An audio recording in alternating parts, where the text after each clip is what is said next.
bonjour à tous et bienvenue pour cette dernière session de cette première journée de Microsoft Inspire, session France. Bonjour, je suis Agnès Vandeva, je dirige la division Startup et partenaires chez Microsoft et je suis accompagnée pour cette session de 4 femmes de choc, dont 2 sont présentes avec moi sur le plateau et 2 vont me rejoindre plus tard. Donc je suis ravie de vous présenter tout d'abord Fiamma Ferrero, qui dirige la division service chez SAP, Nathalie Morin, qui est la directrice générale de Devoteam Technology Consulting. Et nous serons rejoints dans un deuxième temps par Hélène Chinal, CEO chez Capgemini France, et par Mathilde Buteau, qui est General Manager Advanced Solutions chez Tech Data France. Alors, avec ce plateau de choc, nous allons avoir un beau sujet que nous allons pouvoir aborder ensemble, qui est au sujet de la diversité et de la mixité dans notre écosystème de partenaires. Alors, pourquoi ce sujet? Si vous étiez à l'AREA General Session de ce matin, que j'animais avec Carlo Purasanta, et lors de laquelle nous avons remis les awards partenaires, eh bien, vous avez pu remarquer que la diversité n'était pas très présente, car finalement, il n'y avait que des hommes qui sont venus chercher les awards.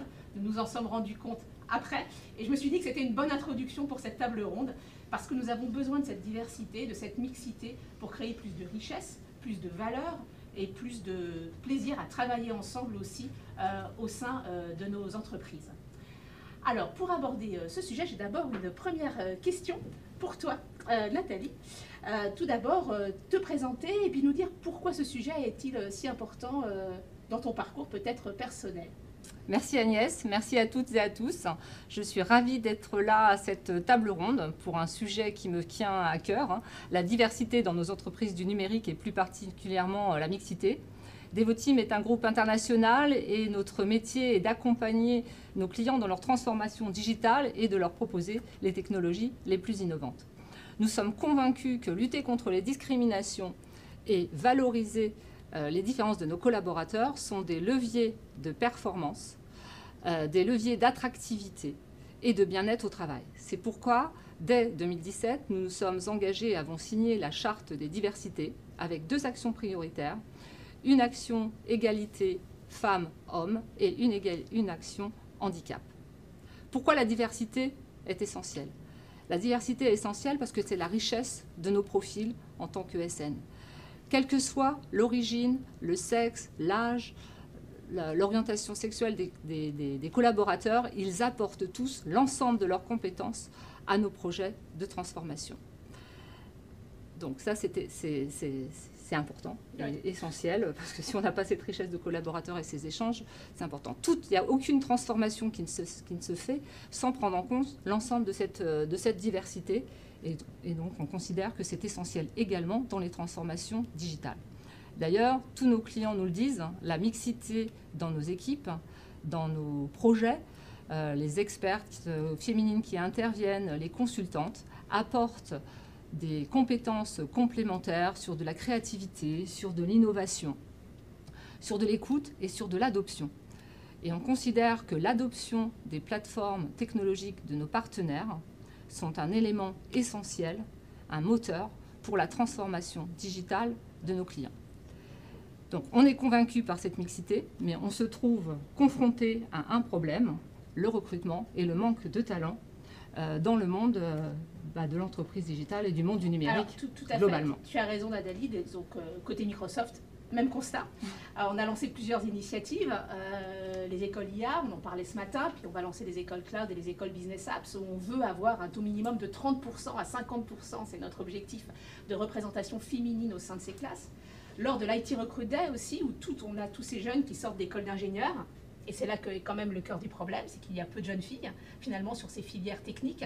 On essaye de favoriser un maximum les profils féminins pour que nos partenaires puissent justement recruter plus de femmes. Et quels sont les taux alors? Parce que vous êtes engagé depuis quelques années maintenant. Est-ce qu'il y a une progression chez Donc là, si on regarde les taux globaux au niveau des entreprises du numérique, on est plutôt à une moyenne de 30% d'effectifs féminins. C'est bien, mais c'est pas assez. Non. Et en fait, ça vient vraiment des écoles d'ingénieurs où on a encore une moyenne à moins d'un tiers des effectifs qui est aujourd'hui féminin. Si je zoome sur Devoteam, on est à 27% de femmes. Donc on pourrait se dire, bon, on est dans une moyenne pas trop mauvaise. Mais par contre, si je regarde les différents types d'activités, on va se retrouver avec 50% d'effectifs féminins sur des métiers back-office, sur des métiers fonctionnels, sur des activités de conseil. Et par contre, quand je regarde les activités plus technologiques, là, on va tomber entre 15 et 22%, 25% avec la cybersécurité, mais ça reste assez faible. Et est-ce que vous avez pu mettre en place une activité de rôle modèle, enfin voilà, un focus de rôle modèle pour peut-être mettre en avant certains profils ou... Donc, en fait, on a fait plusieurs actions. Parce que aujourd'hui, sous l'impulsion des collaboratrices, il y a maintenant 6-7 ans, j'ai créé Devoteam au féminin. Pourquoi? Parce que je me suis rendu compte que j'occupais des postes de plus en plus importants sans me poser la question et on me félicitait de façon insistante, beaucoup plus que quand c'était un homme qui était promu. Bon, j'étais flattée, mais c'était un peu perturbant. Et puis, on lutte quand même de façon régulière, hein, même dans des réunions chez les clients où on est pris plus ou moins au sérieux, on a plus ou moins d'écoute, que ce soit l'homme ou la femme qui parle. Je me rappelle personnellement d'un rendez-vous avec un acheteur assez compliqué, où je suis venue avec un collaborateur. Et même bien qu'étant responsable de l'entité qui allait porter le projet, je m'adressais à cet acheteur pour négocier un certain nombre d'engagements. Et il ne m'écoutait absolument pas. Et quand il posait une question, il regardait mon collègue, il attendait la réponse de mon collègue, mais jamais de moi.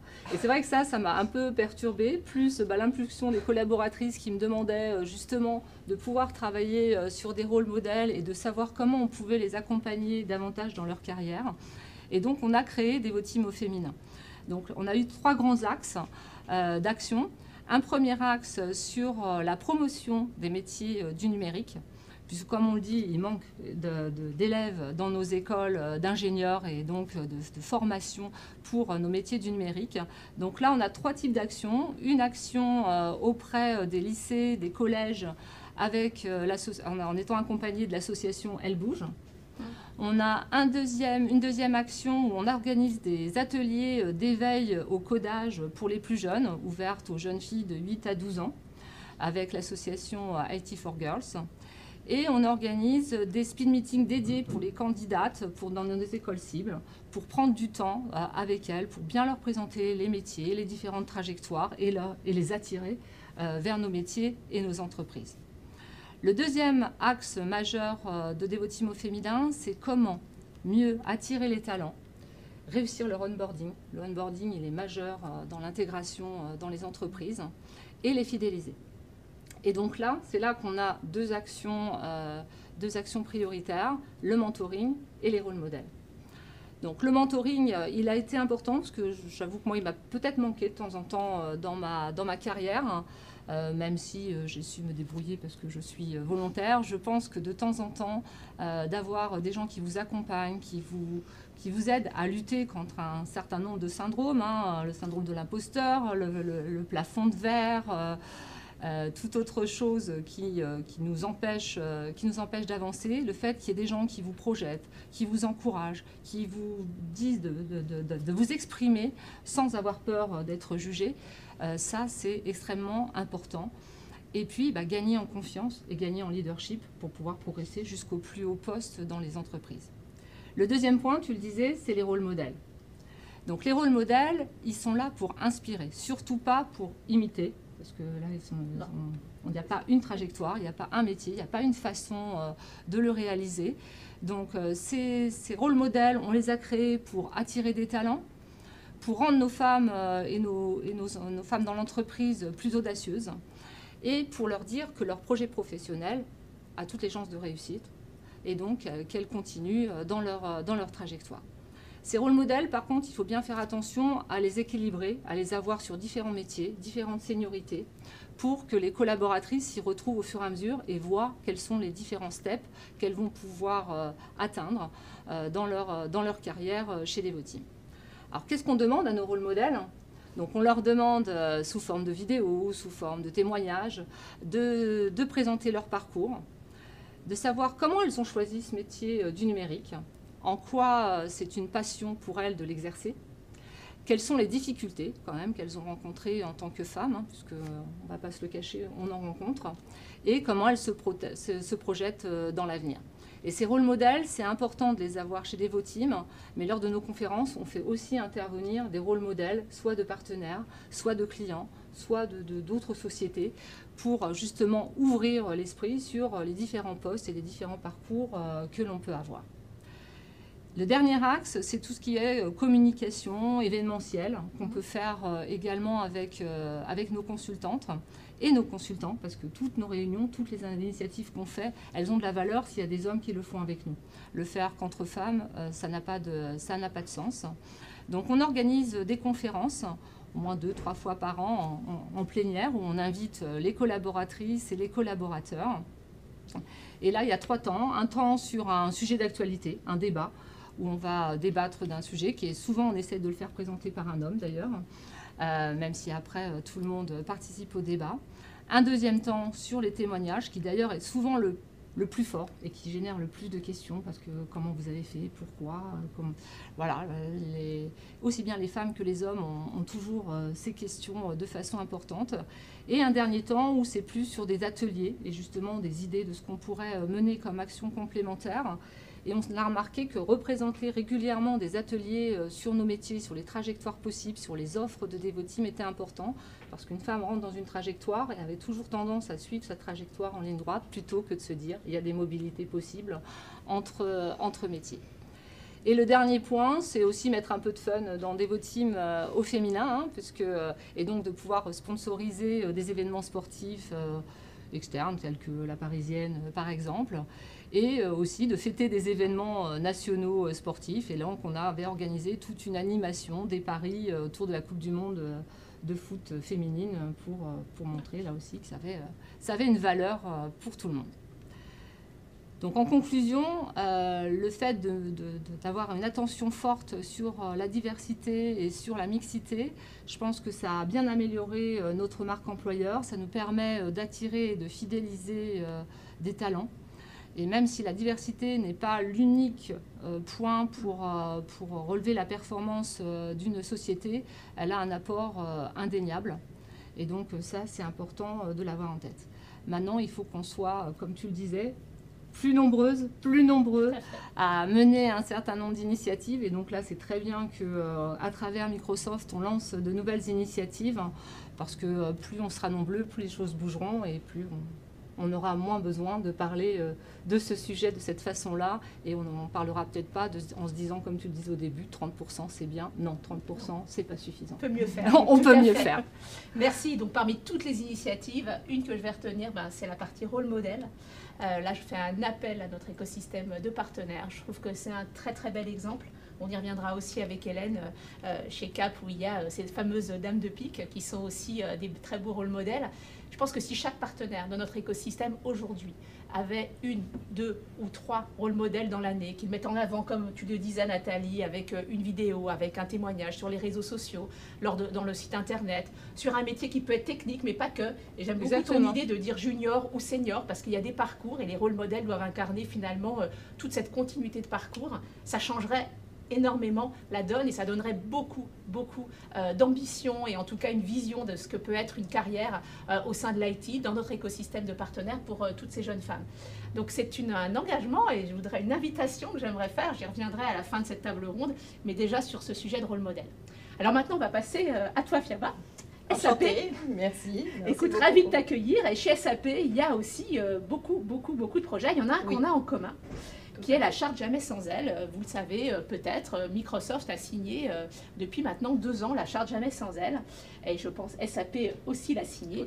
Et cette charte, c'est un engagement que nous prenons au niveau du comité de direction, mais aussi de l'ensemble de Microsoft, d'avoir toujours une représentation de mixité dans les événements, qu'ils soient internes ou externes, de plus de 3 personnes. Alors, ce n'est pas si simple. Même chez Microsoft, nous sommes aussi à un taux assez élevé de représentation et de mixité féminine. Ça peut arriver que lors d'une conférence, d'une keynote, etc., il n'y ait pas de profil féminin. Cet engagement, c'est un engagement fort. Et je voudrais savoir comment ça se passe chez SAP sur celui-ci. Tout à fait. Merci beaucoup. Alors, d'une part, je suis ravie d'être là sur ce sujet. Je ne présente peut-être pas SAP en tant qu'entreprise, en tant que leader mondial des logiciels, mais je suis ravie de représenter SAP sur ce sujet. Parce que j'ai rejoint mon entreprise il y a à peu près 1 an et demi. Et j'ai découvert chez SAP vraiment un environnement propice, je dirais non seulement pour la mixité, mais surtout pour la diversité au sens large. La diversité, c'est très important pour moi à titre personnel, puisque ça s'entend peut-être. Je ne suis pas seulement une femme, je suis aussi étrangère. Et j'ai souvent baigné dans des milieux où j'étais, entre guillemets, différente. Et j'ai pu constater que finalement, la différence... Comme on le sait, n'est pas seulement un élément qui facilite forcément les choses au premier abord, mais in fine, c'est un élément qui permet de créer de l'engagement entre les personnes dans les environnements de travail et pas seulement. Ça permet d'atteindre un certain niveau de performance et puis surtout d'embrasser mieux, je trouve, la complexité qui est typique de notre monde et on le voit encore récemment. C'est loin de devenir plus simple. Voilà. Donc, plus nombreux on est avec peut-être chacun son biais, mais un ensemble de biais différents peut mener à une meilleure compréhension et une meilleure gestion des complexités de l'avenir. Chez SAP, la gestion de la diversité et de la mixité, je la trouve particulièrement performante parce que, d'une part, elle est intégrée. Qu'est-ce que ça veut dire intégrer? Ça veut dire que, par exemple, au niveau des politiques RH, alors bien évidemment, nous avons aussi nos KPI et nos quotas. Donc, pour ceux qui sont fans de quotas, nous avons comme objectif en 2030 d'atteindre le fameux 30% de représentativité féminine au niveau du management. Aujourd'hui, nous sommes à peu près à 22%. Mais surtout, nous déclinons notre engagement pour la diversité en initiatives pragmatiques. Alors, qu'est-ce que j'entends par pragmatique? Par exemple, on a mené une étude sur la parité salariale et nous avons gommé les éventuels écarts que l'on a constatés au moment de cette revue. Sur le plan pratico-pratique, la flexibilité au niveau de la gestion des horaires du travail, comme de la possibilité de travailler à distance, qui maintenant est devenue une évidence avec la crise sanitaire, mais qui pouvait pour certaines entreprises ne pas être le cas avant, et finalement, ce sont des sujets qui ont été traités par SAP bien en amont de cette crise, et ça a permis aux femmes comme aux hommes de mieux l'appréhender. Et plus en général d'organiser la vie de manière plus simple, ce qui est encore une fois quelque chose de très facile à dire, mais pas très facile à faire quand l'entreprise ne donne pas les moyens. Et in fine, je voudrais souligner que si on veut que la diversité ne devienne plus un sujet, c'est pas qu'un sujet de femmes. Donc, de la même manière qu'il ne faudrait pas qu'il y ait que des hommes dans les tables rondes en général, j'ai envie de dire, ça serait bien qu'il n'y ait pas que des femmes dans les tables rondes de diversité ou de mixité. Et dans ce sens, nous avons pris une initiative, c'est de lancer un plan de formation dédié aux hommes sur le sujet de la mixité qui s'appelle Activate Men for Parity. Donc, c'est une formation qui sera lancée à leur entrée et qui sera dispensée par des hommes aux hommes pour en fait les rendre, même à la limite, j'ai envie de dire, conscients des petites ou des grandes différences qu'ils peuvent imprimer dans leur quotidien ou dans la gestion de leurs équipes et qui peuvent faire la différence. C'est des formations que vous rendrez obligatoires Je pense, comme tout plan de formation, ça sera en tout cas suivi très précisément dans le plan de développement des collaborateurs. Pourquoi c'est important? Je peux donner des anecdotes à titre personnel, justement parce que j'ai peut-être un prénom qui n'est pas toujours facilement identifiable, qui n'est pas connu en tout cas en France. Il m'arrive très régulièrement ce qu'on m'appelle et qu'on me demande quand est-ce que le directeur ou la présidente, en fonction des rôles que j'ai eus, est disponible. Et j'ai souvent été dans la situation de répondre que la présidente ou le directeur c'était moi et que même si la conversation ne s'engageait pas forcément de la meilleure des matières, je voulais bien laisser à mon interlocuteur une chance de la poursuivre. Et puis on ne se rend pas compte, mais je trouve, j'y suis sensible encore une fois parce que je le marque le remarque, même dans le langage, on ne se rend pas compte du fait qu'on peut nuire à la diversité Je préparais avant-hier une soutenance et régulièrement dans la conversation, il venait l'expression « il faut embellir la mariée, il faut embellir la mariée », comme si le marié pouvait se permettre de se marier en étant moche. Donc je leur disais « bon, pour une fois, on va embellir le marié, parce que le marié a aussi son mot à dire, que je sache ». Donc voilà, c'est des petites anecdotes, mais notre langage est truffé d'expressions qui démontrent que la parité, elle se gagne, et aussi le respect pour la diversité se gagne aussi au quotidien. Voilà. J'aime beaucoup ce dernier exemple, embellir le marié. Embellir le marié, on va le retenir.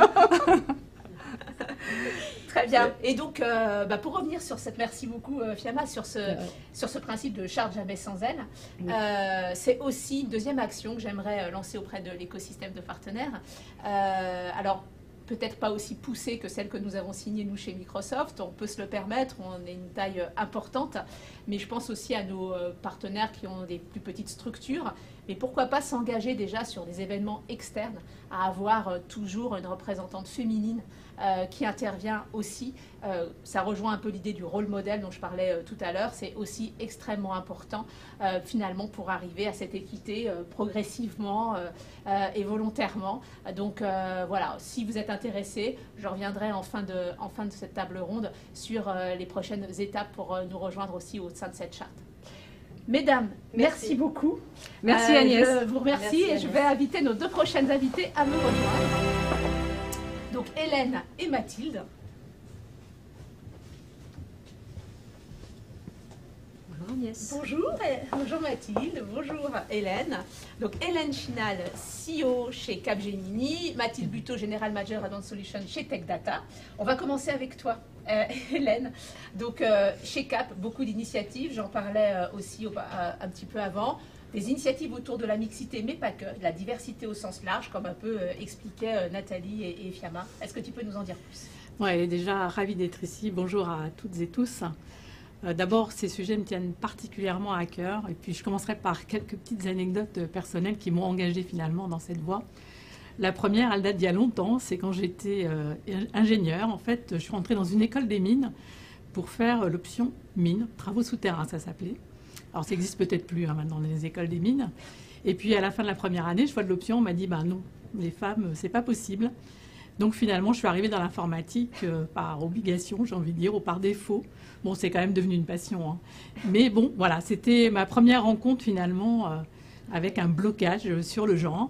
Et puis, je citerai une deuxième anecdote qui est plus personnelle, parce que j'ai 2 grands-enfants, et puis un jour, s'est posé la question, finalement, quand ils sont entrés à l'école, de savoir comment on allait gérer notre équilibre de parents et de salariés. Et c'est mon mari, et il y a plus de 20 ans, hein, donc c'était assez courageux, qui a choisi, nous avons choisi en commun, c'était convenu entre nous, de prendre un congé parental qu'il a gardé, et puis il est passé au 4/5e jusqu'à ce que nos enfants sortent de l'école. Voilà, je voulais citer ces 2 anecdotes, une qui était négative, mais une aussi extrêmement positive, et je crois que j'ai eu beaucoup de chance d'avoir un mari qui finalement a été avant-gardiste sur ce sujet. Alors pour revenir à Capgemini et les programmes, effectivement je suis aussi très engagée dans l'entreprise, c'est aussi mon histoire, hein, puisqu'aujourd'hui je suis dirigeante et ça n'a pas été toujours facile d'être dirigeante dans un grand groupe, hein, de devenir dirigeante dans un grand groupe. Hein. Et donc je suis engagée comme leader du programme Women at Capgemini depuis pas mal d'années et plus récemment comme exec-sponsor de notre initiative LGBT+. Donc ces sujets me tiennent particulièrement à cœur et ils sont dans les valeurs du groupe Capgemini, hein, c'est extrêmement important. Alors la mission est intitulée Architecte d'avenir positif et je trouve que c'est un très bel intitulé parce que la diversité et tous les axes qui sont développés dans cette mission sont extrêmement importants. La diversité, c'est quelque chose d'essentiel qui s'exprime au travers de différents sujets. Alors certes, il y a le genre, mais il y a aussi le handicap, l'âge, l'origine sociale, évidemment l'orientation sexuelle et bien d'autres. En France, nous avons plus de 100 nationalités présentes parmi nos salariés. C'est une richesse culturelle absolument immense. En ce qui concerne les femmes, nous avons à peu près 28% de femmes dans nos salariés. C'est trop peu, mais représentatif finalement des écoles dans lesquelles nous recrutons. Là où nous avons énormément progressé, c'est dans ce que nous appelons le haut de pyramide, finalement, hein, puisqu'on partait, il y a 10 ans, finalement, de 10% de femmes parmi les vice-présidents. On n'en est plus du tout là. Et pour donner un exemple, mon comité de direction est à 50% entre hommes et femmes. Et j'en suis très fière. Et je tiens à dire que les femmes qui sont présentes dans ce comité de direction ne sont pas là parce qu'elles sont femmes, mais parce qu'elles sont compétentes. Bravo. Non, mais c'est important de le dire parce que j'ai entendu plusieurs fois des hommes dire « oui, mais finalement, les femmes sont promues parce que ce sont des femmes ». Non, elles sont promues parce qu'elles sont talentueuses, au même titre que d'ailleurs les hommes qui font partie de ce comité de direction. Alors, qu'est-ce qu'on fait autour de la mixité? Parce que ça reste quand même un enjeu majeur. 28%, c'est trop peu. Donc, on mène énormément d'actions. Alors, je ne vais pas les citer toutes, hein, mais quelques-unes quand même. Pour moi, la base, déjà, c'est d'avoir un accord égalité professionnelle entre hommes et femmes qui intègre la parentalité et la répartition des temps de vie. Donc ça, on l'a depuis de nombreuses années, mais on le revoit régulièrement et on l'a encore fait récemment. Mais pour moi, c'est le socle de l'égalité entre hommes et femmes au sein de l'entreprise. Et ensuite, on a un certain nombre d'initiatives, dont certaines ont été apportées par Women at Capgemini, puisque ce programme, moi, je l'appelle le poil à gratter dans l'entreprise, hein, qui est là pour challenger en permanence les initiatives ou les non-initiatives, mais qui est aussi là pour être force de proposition au sein de l'entreprise. Alors, ensuite, on a un premier enjeu qui est l'attractivité. Donc, sur l'attractivité, on a des programmes de marrainage avec différentes écoles dans 5 grandes villes françaises et on accompagne des étudiants pour qu'elles fassent leur choix et on essaye de les accompagner notamment vers nos métiers. Mais pas que, bien sûr, hein, puisqu'on les accompagne dans leur propre réflexion personnelle. Le deuxième élément sur l'attractivité, c'est un partenariat avec Elle Bouge pour essayer d'augmenter la mixité dans le secteur de l'industrie et des technologies. Là, elle est vraiment pauvre, hein, on revient à 28%. Dans les écoles, autour de ces métiers, il n'y a pas assez de femmes. Donc là, on a des rôles modèles au féminin qui viennent témoigner de leur parcours pour donner envie à des étudiantes de bouger en partenariat avec Elle Bouge. Et puis, troisième volet sur l'attractivité, c'est la reconversion professionnelle. On recrute énormément en France et on a pour objectif d'avoir au moins 10% dans ces recrutements qui sont en reconversion professionnelle et on les intègre évidemment en les formant. Alors, évidemment, on veille à la mixité des promotions et on a même eu des promotions 100% au féminin. Et notamment, c'était un challenge dans le métier des infrastructures. On a eu 2 années de suite des sessions purement féminines de reconversion.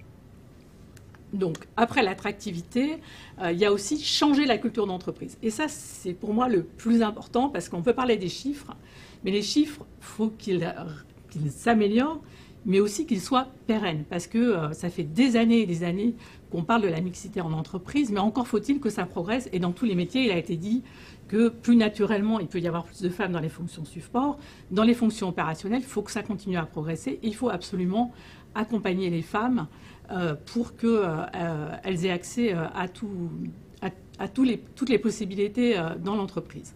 Donc là, je citerai une initiative qui s'appelle La Perle, là pour le coup, qui a été créée par Women at Capgemini, qui est une plateforme interne dans laquelle on met en valeur des rôles modèles de femmes, mais aussi des perles qui ont trait à la mixité, en n'étant pas culpabilisant, il est impossible d'identifier qui a émis ces perles, mais ça permet à chacun de prendre conscience, finalement, des travers qu'on peut avoir dans l'entreprise au regard de l'égalité homme-femme ou des comportements des hommes vis-à-vis des femmes, et réciproquement d'ailleurs. Donc ça, c'est une initiative qui est venue d'un concours qu'on a fait avec les collaborateurs, où ils nous ont proposé ce projet. Et j'y reviendrai parce que les Dames de Pique, dont je parlerai à la fin, sont également issues de ce concours, où nous avons 35 équipes qui se sont constituées naturellement pour nous proposer des moyens de faire évoluer la culture d'entreprise. Donc voilà pour La Perle. Ensuite, autre élément qui est extrêmement important, finalement, c'est de se dire où est-ce qu'on en est vis-à-vis de la mixité quand on se compare à un écosystème. Donc nous aussi, on a signé la charte de la diversité et on s'est aussi fait certifier par Edge. Alors Edge, probablement assez peu connu en France parce qu'en fait, c'est un standard international qui permet de mesurer l'engagement des entreprises.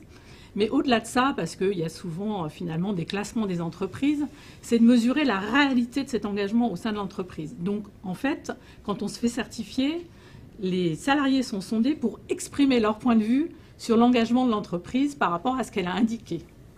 Et donc là, on a été recertifié cette année, donc ça, on en est très fiers, hein, puisque ça nous montre qu'on continue à progresser, que nos salariés reconnaissent qu'on continue à progresser. Et puis, enfin, je terminerai effectivement par, finalement, ce qui est aussi extrêmement important, c'est que les femmes qui sont dans l'entreprise aient envie d'y rester, de se développer et d'accéder finalement à tous les métiers possibles au sein de l'entreprise. Donc là, je dirais 3 éléments importants. La formation. Alors, et ça fait un sacré moment que ça existe au sein de Capgemini. On a été pas mal challengé là-dessus parce que c'est aussi une initiative de Women at Capgemini. On a des formations au féminin qui ne sont que pour les femmes, pour développer leur leadership au féminin, et des profils plus juniors aux profils plus seniors. Donc on a toute une palette de formations qui sont offertes pour que les personnes puissent se développer et faire reconnaître leur leadership. Hein, parce que moi, j'ai participé à des comités de direction où on me disait que les femmes n'avaient pas de leadership. Ah bon? Bien si, les femmes ont un leadership qui peut-être s'exprime un peu différemment de celui des hommes. Donc, premier élément, les formations. Deuxième élément, le mentoring. Hein, c'est assez classique, mais alors nous, on a développé le mentoring croisé, c'est-à-dire que en fait, les vice-présidents mentorent quelqu'un du sexe opposé. Comme ça, c'est pas discriminant, mais dans la réalité, ça l'est un peu quand même, puisqu'il y a plus de vice-présidents hommes que de vice-présidents femmes. Et enfin, la dernière initiative dont je voulais parler, ce sont les Dames de Pique, qui est quelque chose qu'on a lancé il y a maintenant 2 ans, avec 3 trophées. On les appelle des trophées. Donc, un sur la femme engagée, un sur la femme audacieuse et le 3e sur la femme pépite. Alors, la femme engagée, c'est la femme engagée dans des sujets sociétaux, que ce soit avec ou sans Capgemini. Hein. Ça peut très bien être en dehors de son cadre professionnel. La femme audacieuse, c'est celle qui a franchi des obstacles, trouvé des solutions innovantes et inventé finalement une solution, un projet hors norme. Et enfin, la femme pépite, c'est celle qui est entrée depuis peu dans l'entreprise et qui, en moins de 2 ans, a fait un parcours un peu exceptionnel, sous un aspect ou un autre. Alors finalement, moi, les trophées, c'est pas tellement ça qui m'intéresse, c'est tout ce qui permet d'arriver finalement à ces trophées, puisqu'on lance ce concours auprès de tous les salariés de l'entreprise et qui propose finalement des candidates. Donc rien que ça, c'est extrêmement riche.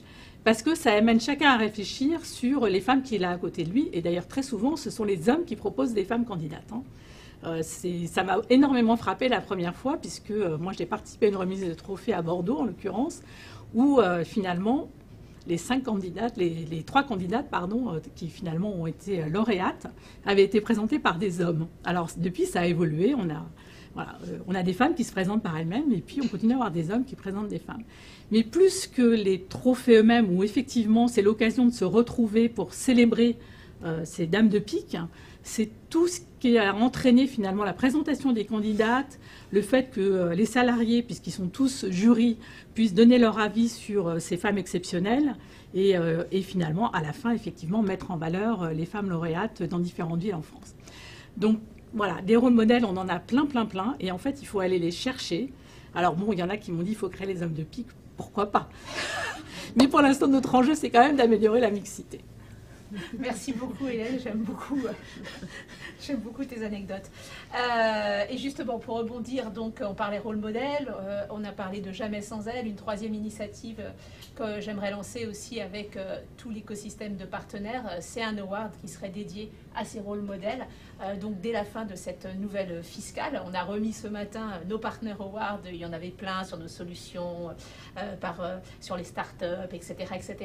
Bien, pourquoi pas faire un award rôle modèle de la femme qui viendrait de notre écosystème de partenaires et qui incarnerait toutes ces valeurs dont tu as parlé. C'est pas pour le Word, comme exactement tu le disais en tant que tel, mais c'est pour toute la démarche qui aura lieu pour les présenter, les mettre en avant, réfléchir et pourquoi ce profil, etc. Je pense que ça serait une belle initiative. Je vous donne rendez-vous à la rentrée en septembre pour en parler et pour voilà, découvrir un peu ce qui sera le système de cet award. Alors maintenant, Mathilde, nous passons à toi. Et Mathilde, je pense que tu as aussi une anecdote personnelle, comme a fait Hélène en introduction, parce qu'on a toutes finalement notre petite histoire de diversité perso. J'en ai une, j'en aurais des tonnes en fait, parce qu'à écouter les anecdotes des unes et des autres, ça me rappelle des souvenirs, mais il y en a un probablement qui m'a le plus marqué dans ma vie personnelle. À l'adolescence, j'avais une passion, et c'était le hockey sur glace. D'accord. Alors c'est vrai qu'on n'a pas l'habitude de voir des filles jouer au hockey sur glace. On se demande toujours, mon Dieu, mais comment est-ce qu'elles peuvent faire un sport aussi violent, et elles vont se blesser, elles vont se faire mal. Et en fait, quand j'ai commencé à jouer, c'était un sport qui était interdit en France. Et il a fallu se battre à l'époque pour pouvoir obtenir le droit de jouer officiellement. En tant que femme. En tant que femme. Ça nous a pris quelques années, et pour pouvoir obtenir ce droit, on a mené une procédure juridique contre la Fédération des sports de glace qu'on a obtenue et qu'on a gagnée en 1988. Alors il y a quelques années, Ouais, mais ça fait partie de notre génération. Ouais. On s'est battu pour ça, et on sait à quel point, pas dans notre monde occidental, bien que, mais à l'échelle de la planète, c'est un combat qu'il faut continuer à mener.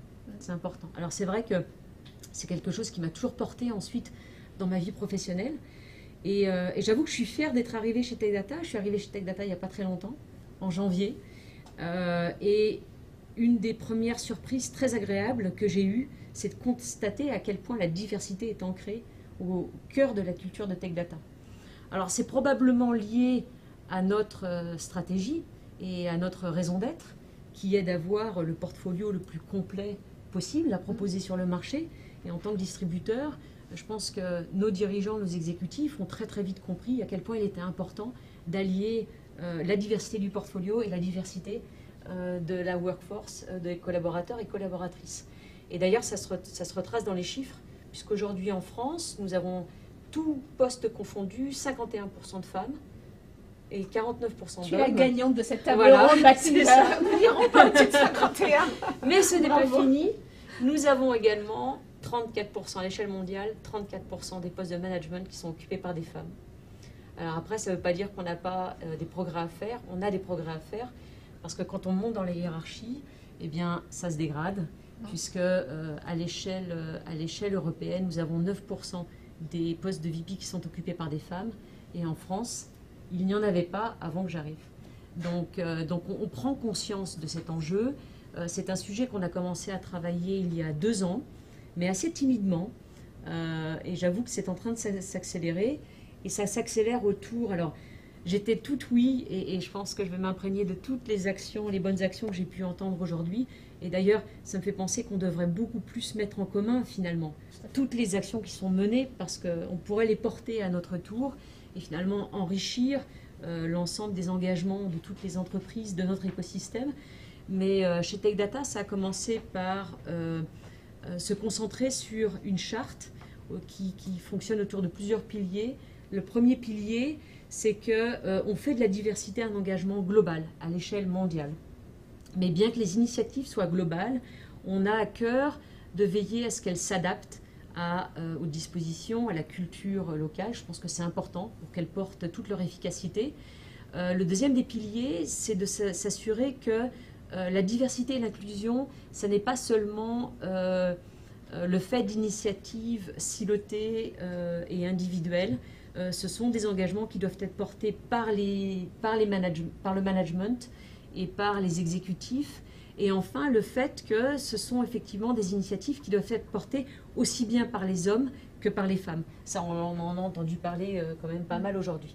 Alors très concrètement, encore une fois, de façon assez timide mais impactante, la première des initiatives que l'on mène, c'est de veiller à ce qu'à chaque recrutement de poste managérial, et encore plus lorsqu'il s'agit de directeur et de VP, il y ait à minima un CV qui soit proposé. Et encore une anecdote, j'ai eu la chance donc d'arriver chez Tech Data il y a très très peu de temps, et quand Pascal Murciano, donc président de Tech Data France, a commencé à faire des recherches pour mon poste que j'occupe aujourd'hui, bien qu'ayant travaillé avec un cabinet de recrutement de renommée, le premier round n'offrait aucun CV de femme. Il n'y avait que des CV d'hommes proposés. Ce qui veut dire quand même que ça demande de l'énergie et ça demande du temps supplémentaire pour que des CV de femmes puissent être proposés. Donc voilà, une des premières actions, veiller à ce que des CV soient systématiquement proposés. Je pense que c'est très concret et ça fait bouger les choses. La deuxième, c'est un certain nombre de formations, et pas seulement pour les exécutifs, mais également pour le middle management. On pense beaucoup au fait que pour que la culture évolue, il faut que le middle management soit impliqué. Et enfin, bien évidemment, on a un certain nombre d'actions qui vont être développées avec des groupes constitués qui vont réfléchir à des actions très concrètes. Donc je suis ravie d'être aujourd'hui ici parce que je vais revenir avec plein d'idées. Mais il y a une des actions qui me tient à cœur, puisque j'ai eu l'occasion, quand on était collègues, Agnès, oui, tout à fait, de travailler Mathilde beaucoup était chez Microsoft voilà. avant en tant que CFO. Voilà. Et c'est vrai qu'on a un sujet qui est important chez nous, c'est toute la partie mentoring. Exactement. Et ça, c'est vraiment quelque chose qui, personnellement, me touche beaucoup parce que j'ai vu la puissance du mentoring. Je fais beaucoup de mentoring au sein de Tech Data, déjà aujourd'hui, aux côtés des collaboratrices qui sont au sein de mon équipe. Mais je pense qu'il y aurait une portée tout à fait unique si ce mentoring pouvait s'appliquer à l'ensemble de l'écosystème. Et en plus, ça fait bien évidemment écho à notre raison d'être, qui est d'accompagner les partenaires, nos clients, dans leur développement. Et aujourd'hui, je m'engage bien évidemment à porter ces actions de mentoring au sein de l'écosystème de l'IT. Ah, écoute, parfait, je prends cet engagement, Mathilde, puisque voilà, donc le mentoring, ça fait vraiment partie, c'est vrai, de l'ADN de Microsoft, et on voudrait transmettre ça aussi à tous nos partenaires. C'est extrêmement fort parce que ça peut être un mentoring court sur une période pour accompagner à un instant donné, ça peut être sur une plus longue période aussi, d'une année, 2 années. Je sais qu'on a beaucoup de femmes Microsofties qui seraient ravies d'être mentorées par des partenaires ou d'être elles-mêmes mentors. Donc là, encore une fois, appel à vous tous, si vous êtes intéressés au sein de votre entreprise, si vous connaissez des femmes qui aimeraient, si vous-même vous avez envie d'être mentoré par toutes les belles sociétés qui sont représentées aujourd'hui, Capgemini, SAP, Devoteam, Tech Data et tous les autres, et bien entendu Microsoft, on sera ravis de le faire. Mesdames, merci beaucoup pour votre participation. Merci pour vous tous d'avoir assisté à cette table ronde. Je reviens, parce que répétition est toujours très bénéfique, sur donc, les engagements que j'aimerais que nous puissions prendre ensemble. Encore une fois, on a un écosystème de partenaires extraordinaire chez Microsoft. Je le disais ce matin, vous nous suivez sur plein d'initiatives. Et celle-là aussi, c'est une nouvelle que j'aimerais pouvoir engager avec vous. Donc, pourquoi pas, rejoignez-nous pour 1. Signer la charte Jamais sans elle. 2. Mettre en place ce principe de rôle modèle qui pourrait donner lieu à cet award qu'on aimerait et qu'on serait très fiers de remettre, nous, à la fin de cette prochaine fiscale chez Microsoft. Et 3. Mettons en place ensemble ce mentoring croisé, ce cross-mentoring, comme on dit, entre partenaires et sociétés entre nous. Je pense que ça serait extrêmement bénéfique.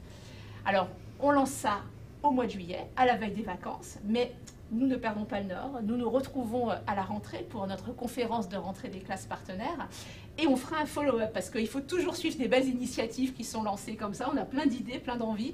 Donc, dès le mois de septembre, je vous laisse quelques semaines pour réfléchir, mûrir sur votre stratégie autour de la diversité, de la mixité au sein de vos groupes et de vos équipes et puis de revenir nous voir en septembre pour voilà, continuer cette belle aventure et ces engagements ensemble.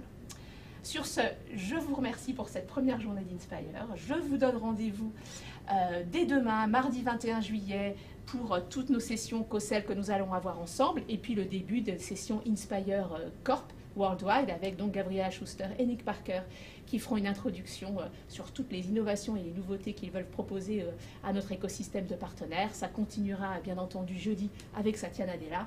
Et puis je vous retrouve aussi jeudi moi-même avec Carlo Porasanta pour la session de clôture. Merci à tous et une excellente fin de journée.